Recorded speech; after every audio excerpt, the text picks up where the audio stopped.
قرآن مقدسہ کے اندر اللہ رب العزت جل مجدہ ارشاد فرماتا ہے وَأَذِّن فِي النَّاسِ بِالْحَجِّ يَأْتُوكَ رِجَالًا وَعَلَى كُلِّ ضَامِرٍ يَأْتِينَ مِنْ كُلِّ فَجٍّ عَمِيقٍ۔ اللہ رب العزت ارشاد فرماتا ہے اور لوگوں میں حج کی عام ندا کر دے، وہ تیرے پاس حاضر ہوں گے پیدل اور ہر دبلی اونٹنی پر سوار ہو کر کے۔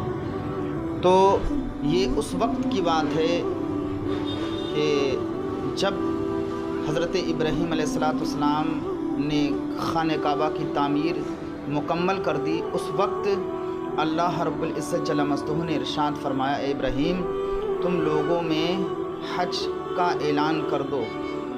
تو پھر آپ نے کہا میری آواز سب جگہ کیسے پہنچے گی؟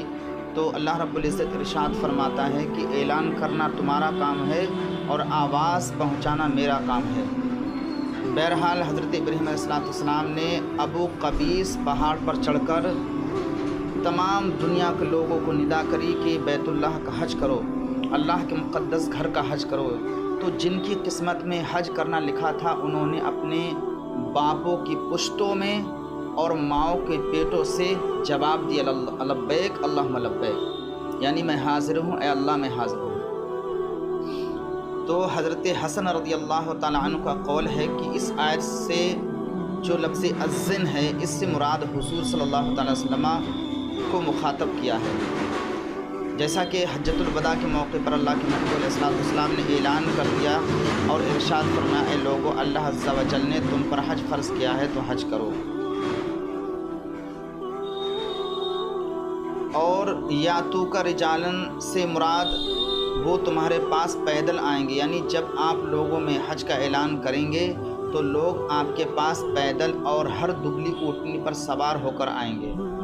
تو اب یہ حج پیدل کرنے کا کتنا بڑا ثواب ہے، کیا اجر ہے؟ تو جیسا کہ سوشل میڈیا پر ایک ویڈیو وائرل تیزی کے ساتھ ہو رہی ہے کہ محمد شہاب نام کا ایک شخص جو کیرل کا رہنے والا ہے اس نے پیدل حج کا ارادہ کیا ہے۔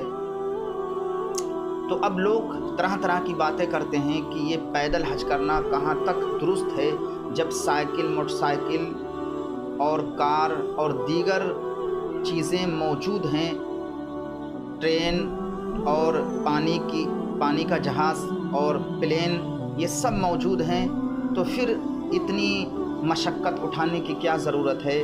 پیدل حج کرنے کی کیا مطلب ہے؟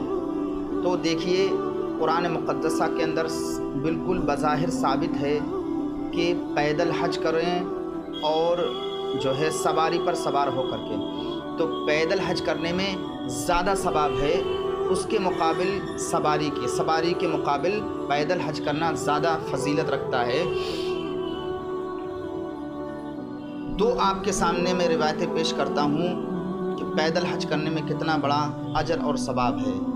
ایک روایت ہے عبداللہ بن عباس سے، وہ فرماتے ہیں کہ رسول کریم صلی اللہ علیہ وسلم نے ارشاد فرمایا جس نے مکہ سے پیدل حج شروع کیا حتیٰ کہ حج مکمل کر کے مکہ لوٹ آیا تو اللہ تعالیٰ اس کے ہر قدم کے بدلے 700 نیکیاں حرم کی نیکیوں میں لکھے گا۔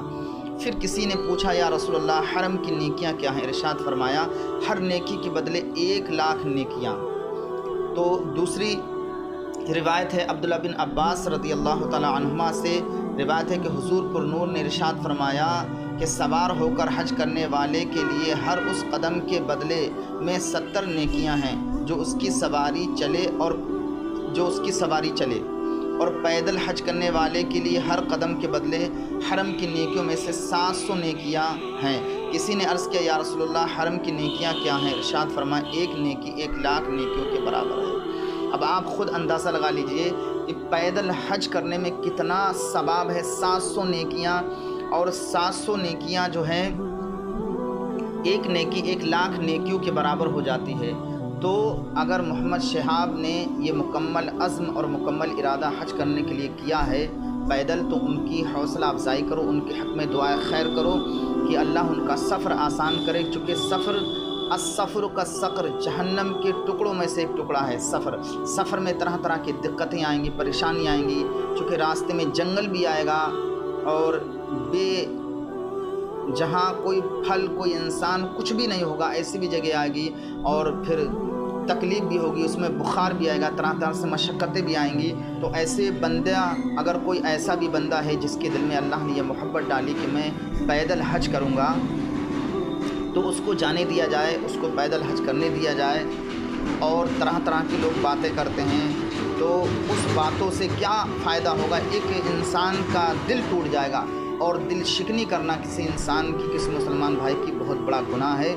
اللہ تعالیٰ یہ گناہ جو ہے معاف نہیں فرمائے گا جب تک کہ وہ بندہ نہ معاف کر دے۔ تو جو ہے ان کے حق میں دعا خیر فرمائے۔